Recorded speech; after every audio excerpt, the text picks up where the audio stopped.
विशेष म्हणजे दोन गोष्टी या ठिकाणी महत्वाच्या आहेत. आमच्या पापाचं गाठोडं बांधून ठेवलं जातं. पापाचा गाठोडा बांधला जातो की ज्याचा उल्लेख परमेश्वराने विषय 13-12 मध्ये केलेला आहे.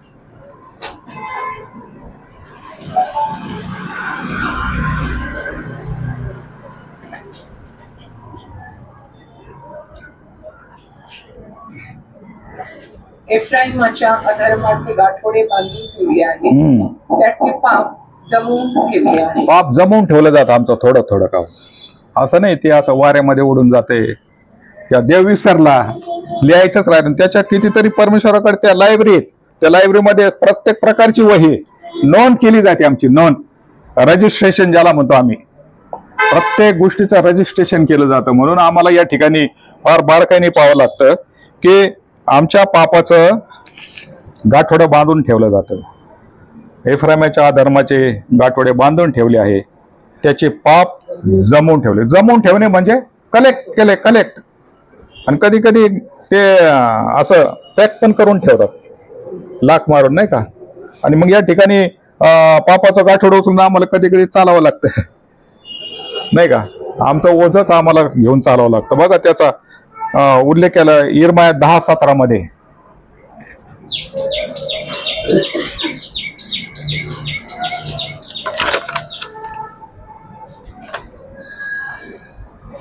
हे वेढ्यात सापडलेल्या तू आपले गाठोडे गुंडाळून या भूमीवरून निघ. तर झालं तुझं आवर. आता काय म्हटलं इथं, हे वेड्यात सापडलेले तू आपले गाठोडे गुंडाळून या भूमीवरून निघ. गाठोडे गुंडाळून बाट बिस्तारा चलो निघ म्हटलंय. आणि ही परिस्थिती आमच्यावर नाही यायला पाहिजे. म्हणून आम्हाला परमेश्वराने फार ठिकाणी सावध केलं. आणि बघा, पाप माणसाला उताना पडणं म्हणजे आध्यात्मिक दृष्टिकोनातून जी आध्यात्मिक लढाई आहे, त्या लढाईमध्ये काय होणं, हारणे.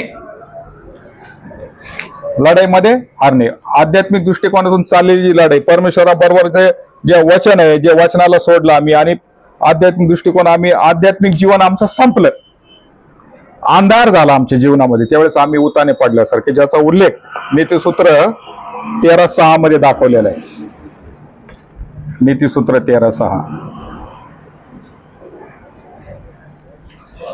धार्मिकता सात्विक मार्गाने चालणाऱ्याचे रक्षण करते, दुष्टता पातक्यास उताना पाडते. दुष्टता पातक्यास.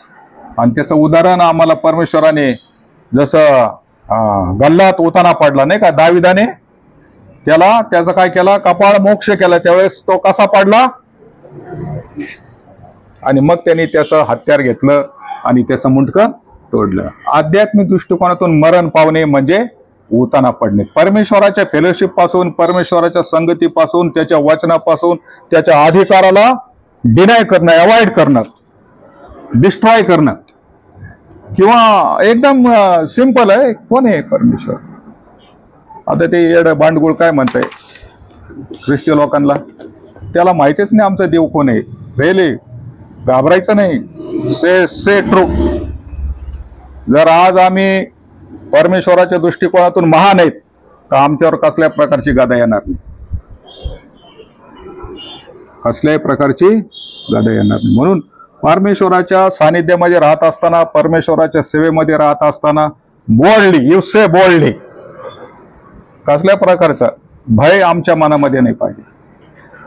परमेश्वराचं भय हे ज्ञानाचा प्रारंभ आहे, आणि सैतानाचं भय हे आमचं आध्यात्मिक मरण आहे ना. म्हणून परमेश्वर आम्हाला फार सुंदरतेने सांगितलं. एक शेवटलं वचन आहे बघा, योहान 5:24 मध्ये काय म्हटले. योहान 5:24.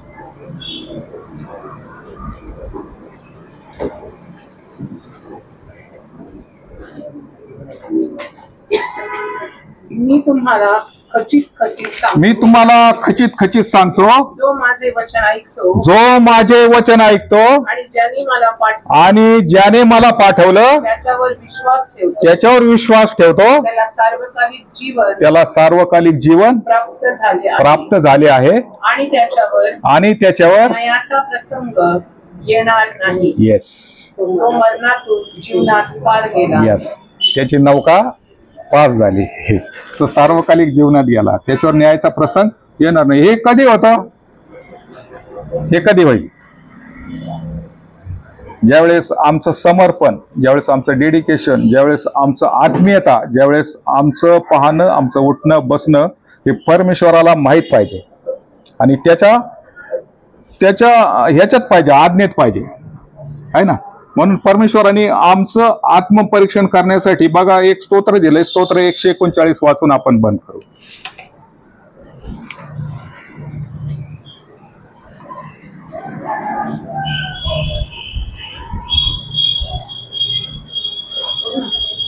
हे परमेश्वरा, 7 वचन पहिले. तू मला पार केले आहे. हे परमेश्वरा, तू मला पार केले आहेस. माझे बसणे व माझे बसणे व उठणे तू जाणतो. तू जाणतोस. तू दुरून माझे मनोगत तू दुरून माझे मनोगत समजतोस. हा, तू माझे चालणे व माझे निजणे बारकाईने पाहतोस. आणि माझ्या एकंदर वर्तक्रमाची हा, माझी दिनचर्या म्हणजे सकाळी उठल्यापासून तर रात्री झोपेपर्यंत, झोपल्यापासून तर सकाळी आम्हाला जाऊ येऊपर्यंत आमच्या ज्या ऍक्टिव्हिटी आहेत, जी आमची दिनचर्या आहे की त्याच्यामध्ये असंख्य गोष्टी आहेत, त्या सर्व असंख्य गोष्टी परमेश्वर पाहतो. हा, माझी दिनचर्या तुला माहित आहे.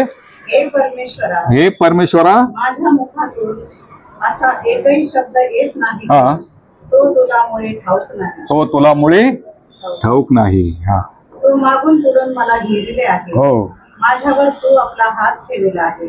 यस. हे ज्ञान माझ्या कल्पनेपलीकडे आहे. हे अगम्य आहे. हे माझ्या आवाक्याबाहेर आहे. हा, मी तुझ्या आत्म्यापासून कोठे जाऊ? यस. मी तुझ्या समक्षतेपासून कोठे पडू? कोठेवर. बस, हे फार भयानक आहे, सिरियस आहे एकदम.